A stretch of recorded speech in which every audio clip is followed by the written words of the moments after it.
Hi everyone, मेरा नाम है रिचा ਤੇ ਮੈਂ ਇੱਕ ਰੈਗੂਲੇਟਡ ਕੈਨੇਡੀਅਨ ਇਮੀਗ੍ਰੇਸ਼ਨ ਕੰਸਲਟੈਂਟ ਹਾਂ। ਅੱਜ ਦੀ ਵੀਡੀਓ ਦੇ ਵਿੱਚ ਅਸੀਂ ਗੱਲ ਕਰਾਂਗੇ ਉਹ ਸਾਰੇ ਸਟੂਡੈਂਟਸ ਲਈ ਜਿਹੜੇ ਕੈਨੇਡਾ ਦੇ ਵਿੱਚ ਆਉਂਦੇ ਨੇ as an international student and later on ਉਹਨਾਂ ਦਾ ਮਨ ਬਣ ਜਾਂਦਾ ਹੈ ਕਿ ਅਸੀਂ ਕੋਰਸ ਵਗੈਰਾ ਜਿਹੜਾ ਹੈ ਉਹਨੂੰ ਚੇਂਜ ਕਰਨਾ ਚਾਹੁੰਦੇ ਹਾਂ ਔਰ simply they do not like their university ਔਰ ਕਾਲਜ ਜਾਂ ਉਹਨਾਂ ਨੂੰ ਉੱਥੇ ਪਾਰਟਿਕੂਲਰ ਅਕੋਮੋਡੇਸ਼ਨ ਨਹੀਂ ਮਿਲ ਰਹੀ ਹੈ as per their needs and expenses and now they have landed here but they want to change the course program ਜੋ ਵੀ ਹੈ right.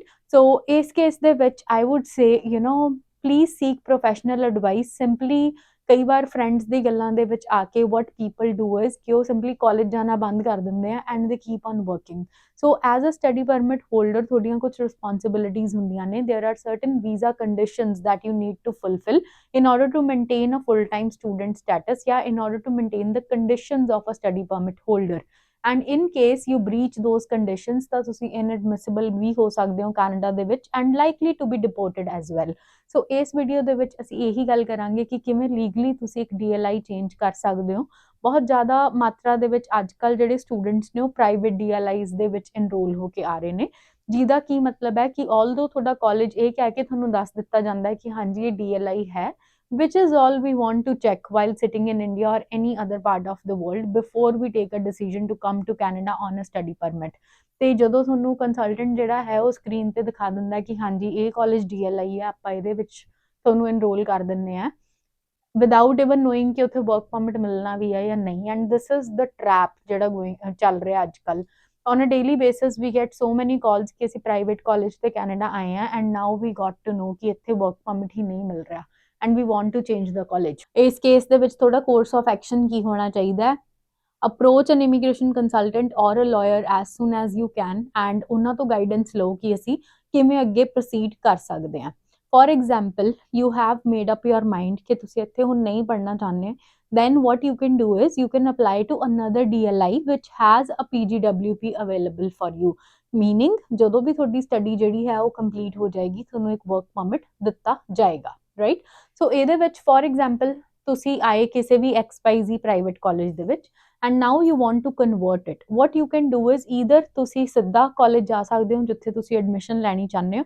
Set of paper works ਚਾਹੀਦੇ ਹੁੰਦੇ ਨੇ, for example India the education documents, ਤੁਹਾਡਾ passport ਹੋ ਗਿਆ, study permit ਹੋ ਗਿਆ and then they will need a letter of admission of your current college ਜਿੱਥੇ ਤੁਸੀਂ ਆਏ ਹੋ just to make sure ਕਿ ਤੁਸੀਂ ਇੱਕ genuine student ਹੋ, fake documentation ਦੇ ਨਾਲ ਤੁਸੀਂ ਨਹੀਂ ਆਏ। and then fifth document would be ਤੁਹਾਡਾ IELTS ਵਗੈਰਾ ਜੋ ਵੀ language test ਤੁਸੀਂ ਦੇ ਕੇ ਆਏ ਹੋ।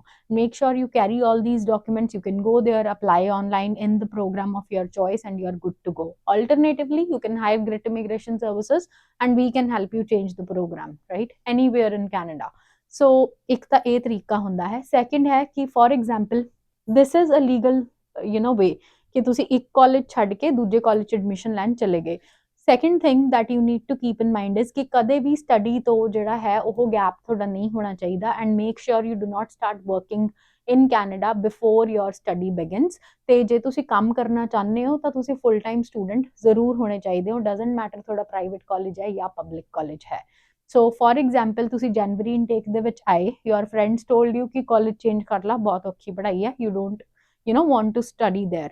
ਤਾਂ you continue working and in the meantime ਤੁਸੀਂ ਕੀ ਕਰਦੇ ਹੋ, ਸੋਚਦੇ ਹੋ ਕਿ ਚਲੋ ਅਪ੍ਰੈਲ ਮੰਥ 'ਚ ਮੈਂ ਕਿਤੇ ਹੋਰ ਐਡਮਿਸ਼ਨ ਲੈ ਲੂੰਗਾ, ਕਿਸੇ ਨੂੰ ਇਨਫੋਰਮ ਨਹੀਂ ਕੀਤਾ, ਕੁਛ ਨਹੀਂ ਕੀਤਾ। So in this case you are doing work illegally because ਤੁਸੀਂ ਫੁੱਲ ਟਾਈਮ ਸਟੂਡੈਂਟ ਨਹੀਂ ਹੋ, ਪੜ੍ਹ ਨਹੀਂ ਰਹੇ ਹੋ, ਤੁਹਾਡੇ ਕੋਲ ਨਵੇਂ ਕਾਲਜ ਦੀ ਆਫਰ ਲੈਟਰ ਨਹੀਂ ਹੈ ਹਜੇ ਤੱਕ। So you are not eligible to work full time। so full time or 20 hours whatever is required or allowed as per your study permit। ਸੋ ਤੁਹਾਨੂੰ ਇਸ ਕੇਸ ਦੇ ਵਿੱਚ ਕੀ ਕਰਨਾ ਚਾਹੀਦਾ ਹੈ? ਪਹਿਲਾਂ ਤਾਂ ਇਹੀ ਕੋਸ਼ਿਸ਼ ਕਰਿਆ ਕਰੋ ਕਿ ਸੇਮ ਇਨਟੇਕ 'ਚ ਹੀ ਤੁਹਾਨੂੰ ਐਡਮਿਸ਼ਨ ਮਿਲ ਜੇ। If not possible next available ਜਿਹੜਾ ਇਨਟੇਕ ਹੈ ਉਹ ਜ਼ਰੂਰ ਲਓ।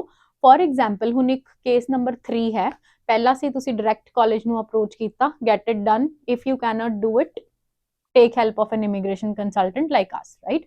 ਥਰਡ ਇਜ਼ ਤੁਹਾਨੂੰ ਪਤਾ ਕਿ ਸੇਮ ਇਨਟੇਕ ਤੁਹਾਨੂੰ ਨਹੀਂ ਮਿਲ ਰਿਹਾ, you will go for May intake if you came here ਨਾ January intake.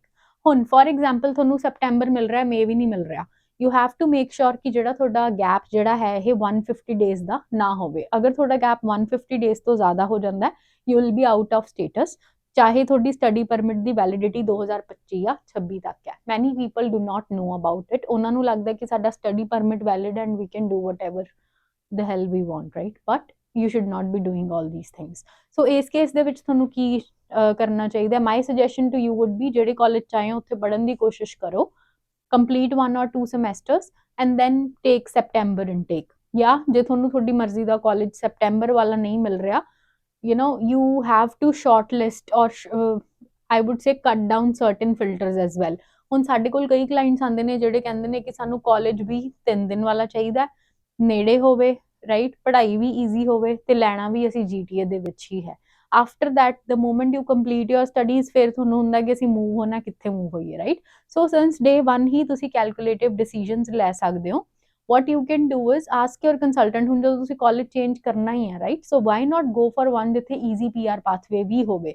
there are many individuals who take this choice ਕਿ ਉਹਨਾਂ ਨੂੰ ਲੱਗਦਾ ਹੈ ਕਿ ਨਹੀਂ GTA 'ਚ ਰਹਿ ਕੇ ਸਾਡੀ PR ਨਹੀਂ ਹੋਣੀ, especially ਜੇ +2 ਤੋਂ ਬਾਅਦ ਆ ਰਹੇ ਹੈ। So what they do is they ask us to give them a college in Alberta, let's say, ਜਾਂ rural areas ਦੇ ਵਿੱਚ ਜਾਂ ਫਿਰ Atlantic provinces ਦੇ ਵਿੱਚ, right? So be mindful of what you choose ਕਿਉਂਕਿ second ਮੌਕਾ ਤੁਹਾਨੂੰ ਮਿਲਦਾ, right? And ਪੈਸੇ ਵੀ ਬਹੁਤ ਖਰਾਬ ਹੁੰਦੇ ਆ, you will not be getting the full refund as well. Around $2,500 to $3,000 ਜਿਹੜੇ ਨੇ ਉਹ ਕੱਟੇ ਜਾਂਦੇ ਨੇ ਜਦੋਂ ਤੁਸੀਂ ਕਾਲਜ ਚੇਂਜ ਕਰ ਰਹੇ ਹੋ। ਸੋ ਵੀਡੀਓ ਬਣਾਉਣ ਦਾ ਮਕਸਦ ਇਹੀ ਸੀਗਾ ਕਿ even if you want to make the decision to change the college, it is not wrong, things happen, but be calculative। ਧਿਆਨ ਰੱਖੋ ਕਿ ਤੁਹਾਡਾ ਸਟੇਟਸ ਜਿਹੜਾ ਹੈ ਲੂਜ਼ ਨਾ ਹੋਵੇ, 150 ਡੇਜ਼ ਤੋਂ ਜ਼ਿਆਦਾ ਦਾ ਗੈਪ ਨਾ ਹੋਵੇ, and try your best to get admission in the same intake ਜਿਹੜੇ intake 'ਚ ਤੁਸੀਂ ਆਏ ਸੀ। ਜੇ ਤੁਹਾਨੂੰ ਵੀ ਹੈਲਪ ਚਾਹੀਦੀ ਹੈ ਕਾਲਜ ਚੇਂਜ ਕਰਾਉਣ ਦੇ ਵਿੱਚ, ਜਾਂ ਸਿੰਪਲੀ ਤੁਸੀਂ ਇੱਕ ਕੰਸਲਟੇਸ਼ਨ ਬੁੱਕ ਕਰਾਉਣਾ ਚਾਹੁੰਦੇ ਹੋ ਜਸਟ ਟੂ ਨੋ ਕਿ ਜਿਹੜੀ ਤੁਹਾਡੀ ਪ੍ਰੋਗਰਾਮ ਚੋਇਸ ਹੈ ਸਹੀ ਹੈ ਜਾਂ ਨਹੀਂ, ਤੇ ਇਸ ਤੋਂ ਬਾਅਦ ਤੁਹਾਡੇ ਕੀ PR ਪਾਥਵੇ ਦੇ ਆਪਸ਼ਨਸ ਹੋਣਗੇ, feel free to contact us. Thank you.